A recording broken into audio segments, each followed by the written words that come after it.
साथियों नमस्कार आप सभी को। मैं आपके सामने फिर से Pushpendra Singh over here. So today I discuss about, हमारे पास दो वेक्टर होंगे साथियों, दो वेक्टर्स होंगे और इसमें से कहेगा कि दोनों के बीच का आप कोण निकालना है। अगर बाय डिफॉल्ट पूछता है तो उसमें से आपको कॉस थीटा निकालना है। क्या निकालना है? कॉस थीटा ही निकालना है। एक आपसे पूछेगा कि ए का बी पर प्रक्षेप क्या होगा। ओके, तो सबसे पहले हम निकालेंगे कॉस थीटा। क्या निकालेंगे? सबसे पहले साथियों हम इसका निकालेंगे cos theta. So cos theta का फॉर्मूला क्या होता है? देखिए, cos theta equal to A vector B vector upon mod A and multiple में mod B. Perfect. So firstly हम निकालेंगे ए डॉट बी। आप जानते हैं कैसे निकालते हैं। सो ए डॉट बी निकाल लीजिए, इसका मल्टीपल कर देंगे आपस में। 2 3 जा 6, ओके, एंड 1 2 जा 2 एंड 3, दिस इज निकल गया आपके सामने। सो क्या होगा? 6 में से 2 जाएंगे, 4 बचेंगे और 4 और 3 हो जाएगा आपका 7।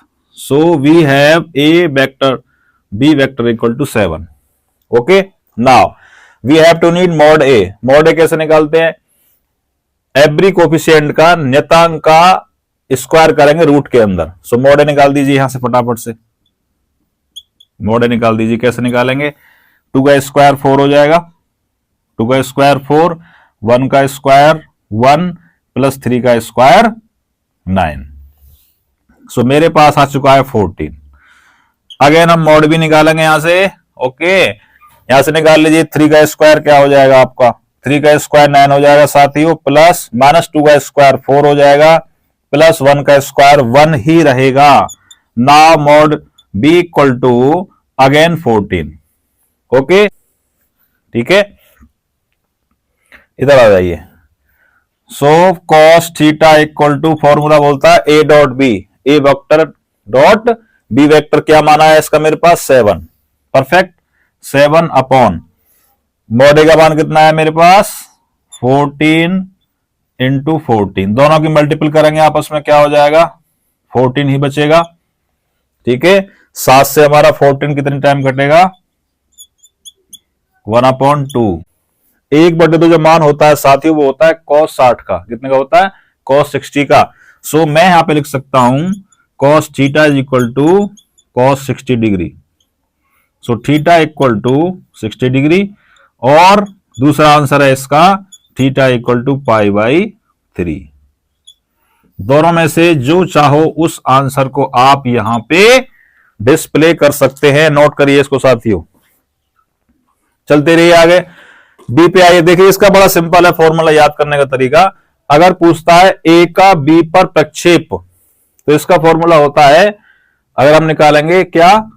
अगर हम निकालेंगे ए का बी से, तो इसका फॉर्मूला क्या होता है? A vector dot B vector upon mod B. अब इधर देखिए बोर्ड पे, इसका याद करने का तरीका है, अगर ए ऑन बी पूछता है, यानी कि ए पर बी पूछता है, तो जो ए पर बी पूछेगा तो बी का भाग कर देंगे, और बी ऑन ए पूछेगा तो मॉड ए का भाग कर देंगे। परफेक्ट। बस यहीं से इसका आंसर निकल जाएगा। सो मेरे पास ए डॉट बी का आंसर कितना आया था? 7 अपॉन मॉड बी कितना आया? √14 निकल गया। अब निकालना है मुझे बी का ए पर, यानी कि बी ऑन ए। तो इस बार क्या करेंगे? ए डॉट बी में हम साथियों मॉड ए का भाग कर देंगे इस बार। सो नाउ यहां से आंसर इसका भी सेम आया है। वो एक अलग बात है कि दोनों का आंसर सेम आ गया है। ठीक है, सो ये मेरे पास आंसर आ गया। ए का बी पर प्रक्षेप ये आ गया 7/√14, और बी का भी ए पर सेम आंसर आया, और इसका आंसर मेरे सामने। सो इस तरह से 3 क्वेश्चन, छोटे छोटे क्वेश्चन है। अगर क्वेश्चन आएगा तो साथियों 2 नंबर में आएगा। ओके, और एक क्वेश्चन मैं आपको और बता देता हूं। एक होता है इकाई सदिश, उसको बोलते हैं इंग्लिश में यूनिट वेक्टर। क्या बोलते हैं? Unit vector. ये क्या बोलता है? इसको रिप्रेजेंट करते हैं ए कैप से। इसका फॉर्मूला होता है वेक्टर ए अपॉन मॉड ए साथियों। ओके, इसको बोलते हैं इकाई सदिश। ओके, तो क्या करेंगे? हमारे पास एक वेक्टर देगा, क्वेश्चन में एक वेक्टर देगा, और उस वेक्टर को जैसा है वैसा ही लिख देंगे, और नीचे मॉड ए का उसमें भाग कर देंगे। सपोज मेरे पास करंट में ए का मान कितना है, देखो उधर ए की वैल्यू क्या है मेरे पास 2i plus j plus 3k, okay, upon mod A बोलता है। तो मॉड ए का मान मेरे पास कितना है √14। तो ये इसका आंसर हो गया। ठीक है। अगर इसमें वो कहता है कि 8 मतलब कि जैसे मतलब 8 को निकालना है तो क्या करेंगे, यहां पे 8 से मल्टीपल कर देंगे। ये तो सिंगल के लिए हो गया। अगर 8 का पूछता है कि 8 का यूनिट वेक्टर क्या होगा, 8 पर उसका इकाई सदिश क्या होगा, ठीक है।